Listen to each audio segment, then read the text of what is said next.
This year, the focus of ITV's mental wellness campaign, Britain Get Talking, is less on the quantity of conversation and more on its quality. We know, this is a given, that men are infamous for struggling to open up about how they feel. But one tip for fighting the awkwardness is to actually write down what you think you really need to talk about. So I've done mine, and this Mental Health Awareness Week, we're all putting it to the test, because earlier today, privately, we each wrote down a word or a phrase that we think kind of needs some oxygen on it. Robert, I'm going to come to you first. What have you got for us? So this is a word I feel very strongly about, and I'm going to hold it up, and the word is shame.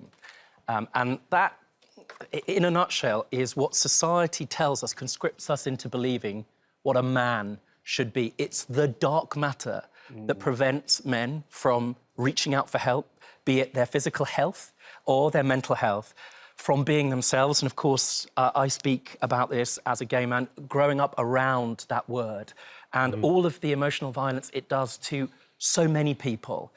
And lastly, shame is a thing that will contain you and stop you ultimately from being happy.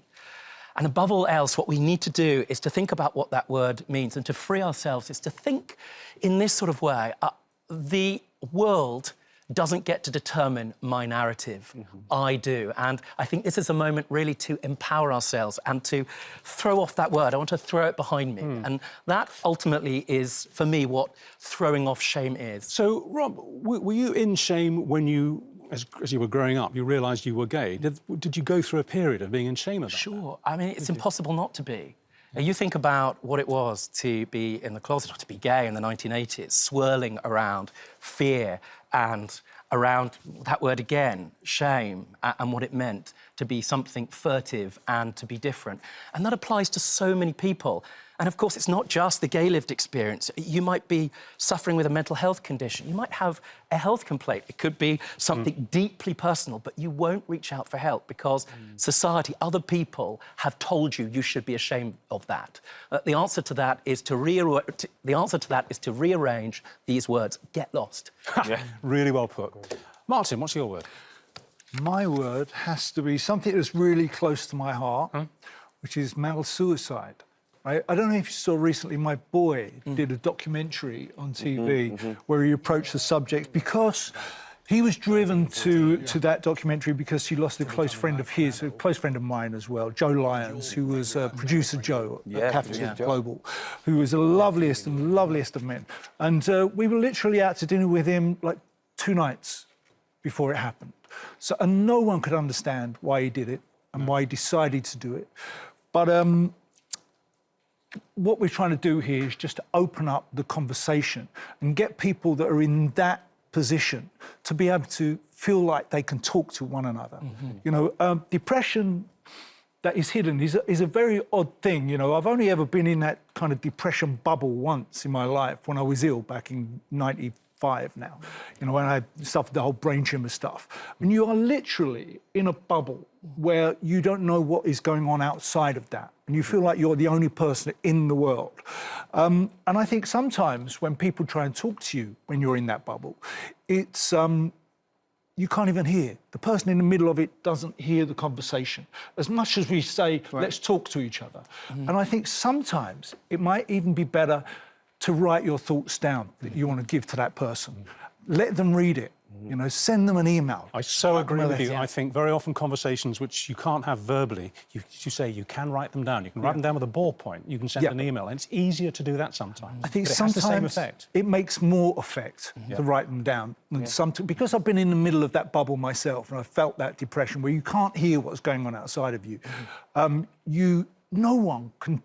It doesn't matter what somebody says to you because you're not hearing it, right? But if you read it, sometimes it's more effective. It's not about finding good friends as well. I really care about this. You know, I see my male friends and how they talk to one another. And, you know, there's this nonsense about a friend is somebody that will be there in the middle of the night for you. No, the emergency services will do that. That's not how you evaluate whether you've got a quality friend. It's the person that's going to sit with you and celebrate with you. The person that you can't wait to call when something good happens. I think we as men need to be talking about that and, frankly, editing the negative people out of our lives as well. Well, look, as I said earlier, my word was bullying, but it's interesting. I actually think that your starting point of shame is like a thread going through what we're saying, because shame is very heavily involved in people's motivations to take their own lives. So is bullying. I mean, I was the victim of quite severe bullying at my first secondary school. It was an all-boys grammar school in the East End of London. I wasn't from the East End, I was from Essex, so I didn't really fit in. I was a bit of an outsider. And that's very quickly picked up on when you're at school. And the bullying happened quite quickly and became quite intense, and it was physical. You know, it was like, you know, in the cloakroom you'd turn around and somebody would punch you in the face. I've still got a broken nose from one blow that I had when I was about 13, got a deviated septum from that. And I let it happen to me because I was ashamed that I was being picked on and I didn't know how to deal with it. And then, luckily, I changed schools, my parents moved, and I went to a mixed school, which was much, much less violent. And I had time, I was about 14, 15 then, I had time to reflect on what had happened, why I'd been bullied and how I'd allowed it to happen. And I realised, and I observed it here and there in other cases not involving me, that it always starts as a bit of what looks like banter. What they're doing, what the bully's doing is they're testing you, they're prodding you. They say something to you, they do something which you could take either way, but actually your instinct tells you it's the beginning of a bullying process, and that's when you have to step forward. You can't leave it. And I worked that out for myself, and when I left school at 16 and joined journalism as a profession and joined a local paper, plenty of bullies in journalism, I applied what I'd worked out, that when that sub-editor or that deputy editor or that news editor was starting to stick the sharp stick into your back, you turned round and said, sorry, what was that? What did you, sorry, what did you say? You addressed it on the spot. You addressed it on the spot, and they thought, oh, he's not easy meat, and they find somebody else. So actually, a bad experience turned into a life-changing one because it taught me what to do. Or being empowered. Being empowered. Always about the bully. They don't like to be confronted. No. Always. They move on. I hate this word called banter. That's just a new word for bullying. It's a new word. And I think we have to be really responsible as adults, right? Because bullying happens in the playground. And it's what ammunition we give kids to take into the playground. And I think some responsibility has to go down to, like, comedians on television and the way that they banter with the audience, which is just giving kids ammunition to go in the next day and bully. No, I don't agree with that at all, actually. I think you've got to have a bit of fun. I mean, look, you know, the world is serious. I mean, the great Maya Angelou, one of the last interviews she gave, you know, I don't trust people who sit there all day with their hand glued to their face and say, I'm so serious about the world. Of course, there is banter, and there's a fine line between banter and bullying, but you know it when you see it. And I'm not sure we want the authorities clambering down on people taking the mick out of each other. You don't want it, but you have to be very careful, because they're the lines that kids use in the playground the next day. And they cross them. And they cross them, exactly. Jordan, last word from you. Last one. So from me is raising boys. And everything we just said, that's, as a relatively new dad myself, you know, my son is 3 years old. What's he called? Cassius. His name's Cassius. He's 3 years old. And everything we just said there, especially that last point about the responsibility, it only, like, dawned on me fairly recently now. It's like, it's all well and good changing nappies, giving bottles, this and that.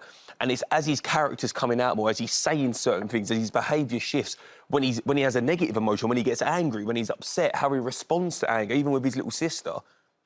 Whatever you do as a parent literally shapes someone's life. All of us sat here are a product of what our parents did or didn't do. So for me, that's something I feel like we need to have a conversation about, because, again, with girls, like with my daughter, I know she's going to face a lot of challenges. So how old is she? She's 2 soon. What's she called? Mimi. Mimi. Okay. Mimi. So I know she's going to face a lot of challenges growing up, but I feel like even though stuff isn't all good for women, at least conversations are happening. So as a dad and as a parent, I can make sure that stuff's OK for her. With Cass, there's still a lot of issues and stuff that I feel like I experienced as a young guy growing up, and support that I didn't feel like guys can offer each other. Do you know what I'm trying to say? Because of shame. Because of, you know, finding it hard to talk, because of bullying, because of all these other things. And I feel like that is something we need to address and be there for. Like, for me, every night I put Cassius to bed, I lay in bed with him for 5 minutes, I ask him about his day. He's only 3 years old, but I make sure he's had a good day. If he's had a bad day, I make sure he tells me.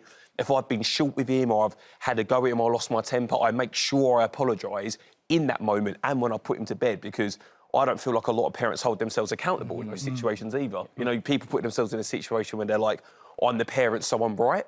And that's definitely not true. And I want him to know that as he grows up. Celebrating his stuff as well. Exactly. I mean, there's, I think, a difficult conversation happening now. It's a controversial one, to be sure, about toxic masculinity. And being a dad, I think, nowadays requires so complex, to be sure. It's complex, but presumably you celebrate his competitiveness and all of that stuff as well, just as you would for your daughter.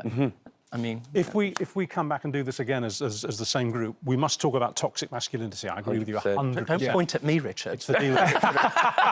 You started it. He said toxically. OK, guys, thank you. That was very honest stuff. We promised you honesty, and I think we got some there. And if after hearing any of those stories and experiences you think you need a bit of help or advice, there are plenty of helplines on our website. Just go straight to them. They're open doors.